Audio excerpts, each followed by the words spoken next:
আসসালামু আলাইকুম রহমতুল্লাহি অবরকাতুহ। সম্মানিত দর্শক, একটি অতি গুরুত্বপূর্ণ এবং স্পর্শকাতর বিষয় নিয়ে আলোচনা করব। সেটা হলো বাংলাদেশের আইন শৃঙ্খলা, বর্তমান সরকারের স্থায়িত্ব এবং সেনাবাহিনীর ভূমিকা। বুঝতে পারছেন, প্রতিটি বিষয়ই এতটা গুরুত্বপূর্ণ যে পান থেকে চুন খসলে দেখা গেল যে আমাদের দেশে যে চিরাচরিত অবস্থা, যে কোনো একটা দ্বন্দ্ব ফ্যাসাদ, বিবাদ, বিসংবাদ তৈরি হয়ে যেতে পারে। আর আমাদের দেশের সেনাবাহিনী নিয়ে, বিচার বিভাগ নিয়ে কথা বলা খুবই যন্ত্রণার একটা বিষয়। তারপর এর কারণ হলো বিচার বিভাগ এবং সেনাবাহিনী যদি আপনাকে টার্গেট করে ফেলে, বিচার বিভাগ বলে যে আপনি অবমাননা করেছেন। সেনাবাহিনী আপনাকে ধরে নিয়ে ডিজিএফআই অফিসে নিয়ে আপনাকে জিজ্ঞাসা করলো, একটা কথাবার্তা বললো। কেউ আপনি কোনো সাহায্যকারী খুঁজে পাবেন না। আল্লাহ ছাড়া তখন আপনার আর কেউ থাকবে না। এইজন্য মানুষজনকে এই বিষয়গুলো নিয়ে কখনো কথা বলেন। অথচ এই বিষয়গুলো নিয়ে কিন্তু আসলে খোলামেলা কথা বলা উচিত। অবশ্যই শালীনতা রেখে এবং অবশ্যই যৌক্তিকভাবে, যাতে করে এই দুটো প্রতিষ্ঠানের কোনো ক্ষতি না হয়। দ্বিতীয়ত, আমাদের দেশের বেশিরভাগ মানুষ ক্ষমতাধরদেরকে তোয়াজ তদবির করে। এই কদিন আগে ডক্টর মোহাম্মদ ইউনূসের, যাকে বলে জুতো টানার জন্য মানুষের অভাব ছিল না, এখন তাকে গালাগালি করে তার ১৪ গোষ্ঠী উদ্ধার করে, বাংলাদেশে একসময় ইউনূস নামে কোনো একটা লোক ছিল, এটা এখন মনেই হচ্ছে না, বা তিনি কি জীবিত না মৃত এটা বোঝা যাচ্ছে না। তো সেই ক্ষেত্রে এই তারেক রহমান সাহেবকে কেন্দ্র করে কয়দিন আগে যারা আজে বাজে কথাবার্তা বলতো, ভীষণ রকম আজে বাজে কথা বলতো, এখন সেই সমস্ত মানুষ এত বড় দরবেশ সেজে গেছে, তারা এখন তারেক রহমান সাহেবকে আব্বা ডাকেন, বাপ ডাকেন।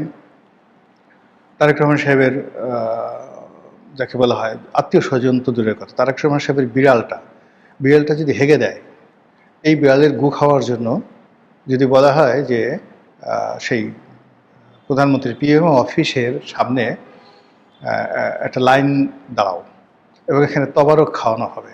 তবারক কি? বিড়ালের গু, জেবুর গু। আপনার কি মনে হয় লোকের অভাব হবে?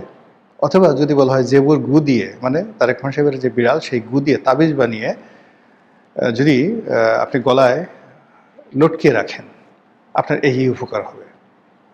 ট্রাফিক আইন ভঙ্গ করবেন, কোনো সমস্যা হবে না, বলবেন এই যে গলায় জেবুর গু আছে। আপনি এই গলায় এই তাবিজ দিয়ে ঘুরবেন, পুলিশ আপনাকে ধরবে না। আপনি চাঁদাবাজি করবেন, মাস্তানি করবেন, গুন্ডামি করবেন, এবং যখনই লোকজন আপনার কাছে যাবে, আপনি ওই তাবিজটা দেখায় বলবেন, জানো এটা কি? এটার মধ্যে জেবুর গু আছে। আপনি যদি এই কালচারও বাংলাদেশে চালু হয়ে যায়, আমি অবাক হব না। আমাদের দেশের মানুষগুলো আসলে এরকম অসভ্য, ভীষণ রকম অসভ্য। এরা কোনো অবস্থাতেই সভ্যতা ধারণ করে না, অসভ্যতাটাকে ক্রমশ বাড়াতে থাকে। তো সেই দিক থেকে গত ২ বছরে শেখ হাসিনার পতনের পরে যে অসভ্যতামিগুলো শুরু হয়েছে এই বাংলাদেশে, বিশেষ করে মব কালচার, চাঁদাবাজি, খুন, ধর্ষণ, রাহাজানি এবং আইনশৃঙ্খলার যে অবনতি, এটা ক্রমশ বাড়ছে এবং আগামীতে বাড়বে। এবং এখানে মোটামুটি যতটা ব্যালেন্স, এই ব্যালেন্স সেনাবাহিনী রক্ষা করছে। পুলিশ আসলে এখানে মানসিকভাবে গত ২ বছর যাবৎ তারা যে ট্রমার মধ্যে আছে, এবং এখনও পর্যন্ত পুলিশের মধ্যে যে ট্রমা চলছে, এই ট্রমা পুলিশ কাটিয়ে উঠতে পারেনি। এর মধ্যে একবার পোশাক পরিবর্তন হয়েছে, আবার পোশাক পরিবর্তন হবে। ৩টে গ্রুপ এখানে চলে গেছে। শেখ হাসিনার গ্রুপ চলে গেছে, ছাত্রলীগের গ্রুপ চলে গেছে, ইউনূসের গ্রুপ চলে গেছে, জামাতের গ্রুপ চলে গেছে, ৩টে গ্রুপ চলে গেছে। এখন নতুন করে বিএনপির গ্রুপ দাপট দেখাচ্ছে। আর ডক্টর মোহাম্মদ ইউনূস, জামাত এবং আওয়ামী লীগের যে লোকগুলো চিহ্নিত ছিল তারা গেছে, আর যারা চিহ্নিত হয়নি তারা গুপ্ত হয়ে একদম চুপচাপ বসে আছে। এরা কোনো কাজ করছে না এবং কোনো কাজ করবে না। ফলে পুলিশ দিয়ে আমাদের এই অবস্থার উন্নতি হবে না। এবং এই কারণে কি হলো, হঠাৎ করে যখন এই সেনাবাহিনী জুন মাসে মাঠ থেকে চলে যাবে, তখন সরকারের অবস্থায় কি হবে, এই বিষয়গুলো নিয়ে আলাপ আলোচনা হচ্ছে। প্রথমত, সেনাবাহিনী হঠাৎ করে এখান থেকে সরিয়ে নেওয়ার কথা আসলো কেন? এখানে সরকারের সাথে সেনাবাহিনীর সঙ্গে কোনো দূরত্ব তৈরি হয়েছে, বা সরকারের মধ্যে কোনো ইগো তৈরি হয়েছে? এই কারণ হলো, কিছু মানুষ আছে যারা বলার চেষ্টা করছেন, ডক্টর মোহাম্মদ ইউনূস যেভাবে একটা সেনা সমর্থিত সরকার ছিল, সেনাবাহিনী মাঠ থেকে সরে গেলে ডক্টর ইউনূস ১ মিনিট টিকতে পারতো না। একইভাবে তারেক রহমান সাহেবের সরকারও সেনা সমর্থিত সরকার, কাজেই সেনাবাহিনী যদি না থাকে তারেক রহমান সাহেব টিকবে না। এই বদনাম থেকে নিজেদেরকে রক্ষা করার জন্য, নিজেদের বীরত্ব দেখানোর জন্য সেনাবাহিনী ব্যারাকে ফেরত পাঠানো হতে পারে। ১ ২ নম্বর হলো যে নির্বাচনের আগে ইনুস জামানাতে জেনারেল ওয়াকারুজ্জামান বেশ স্পষ্ট করে বলেছিলেন যে আমরা মাঠে থাকতে চাচ্ছি না, যত দ্রুত সম্ভব একটি নির্বাচন হবে, নির্বাচন দিয়ে আমরা আমাদের কর্মস্থলে ব্যারাকে ফিরে যাব। সেই কারণে এটা একটা শিডিউল, তাদের যে নর্মাল শিডিউল বা তারা যেভাবে আগে কথা দিয়েছিল ঠিক সেই কারণে হতে পারে। অথবা সেই সেনাবাহিনী ব্যারাকে ফিরিয়ে এনে আবার সেনাবাহিনী নামানো হতে পারে নতুন করে সেই অপারেশন ক্লিন হার্ট চালানোর জন্য, হতে পারে যে কোনো। এখন এগুলো নিয়ে নানা রকম কথাবার্তা হচ্ছে। দেশি বিদেশি যে সকল কন্টেন্ট ক্রিয়েটার রয়েছেন যারা সরকার বিরোধী, তাদের বক্তব্য হলো যে এই সেনাবাহিনী উঠে গেলে এই সরকার 1 ঘন্টা টিকবে না। আবার যারা প্রো গভর্নমেন্ট সরকারের পক্ষে লোক, তাদের বক্তব্য হলো যে এই সরকার তো সেনাবাহিনীর হাত ধরে ক্ষমতা আসেনি, এ সরকার তো সেনাবাহিনীর নির্ভরশীল নয়, তার একটা বিশাল কর্মী বাহিনী রয়েছে। সারা বাংলাদেশে বিএনপির প্রায় 6 কোটি লোক বিএনপি করে, এর মধ্যে সক্ষম ভোটার নেতাকর্মী মিলিয়ে নট লেস দ্যান যারা লাঠি হাতে নিতে পারে এদের সংখ্যা 1 কোটির উপরে। তো সেই 1 কোটি লোকের যিনি নেতা, তিনি এখন উজিরে আজম। তো সেই উজিরে আজম তিনি কেন মাত্র আমাদের 1.5 লাখ 2 লাখ সেনাবাহিনীর সদস্য রয়েছেন তাদের উপর কেন নির্ভর করবেন? এটা তো হয় না। এই কথাবার্তা চলছে। আর এরই মধ্যে সেনা প্রত্যাহার যদি শুরু হয়ে যায়, যেটা স্বরাষ্ট্রমন্ত্রী বলেছেন জুন মাস থেকে পর্যায়ক্রমে তোলা হবে। এখন পর্যায়ক্রমে বলতে উপজেলাগুলোতে যে সেনাবাহিনী আছে সেগুলো জেলাতে আসতে পারে, আবার জেলা থেকে যে সকল সেনাবাহিনী আছে সেগুলো বিভাগীয় পর্যায়ে আসতে পারে এবং পরবর্তীতে পর্যায়ক্রমে বিভাগ থেকে একেবারে ক্যান্টনমেন্টে ফিরতে পারে বা স্ব যে এরিয়া রয়েছে সেই এরিয়াতে ফিরতে পারে, হোয়াট এভার মেবি। কিন্তু বাস্তবতা হলো মাঠের যে আইন শৃঙ্খলা এটা ভালো না। 2 নম্বর হলো যে সেনাবাহিনীকে ভয় পায় জনগণ এখন। তো সেনাবাহিনীর উপস্থিতির কারণে রাজনীতির যে হানাহানি মারামারি কাটাকাটি অন্তত ধরুন 98% এটা বন্ধ আছে। যারা সুযোগ সন্ধানী, অন্যায় করবেন অপকর্ম করবেন সুযোগ খুঁজছেন, তারা চোখ বুজে অপেক্ষা করছেন সেনাবাহিনী কখন নামবে বা সেনাবাহিনী কখন উঠে আসবে। ফলে সেনাবাহিনী উঠে আসার সঙ্গে সঙ্গে একটি যাকে বলা হয় অনিয়ন্ত্রিত পরিস্থিতির সৃষ্টি হতে পারে।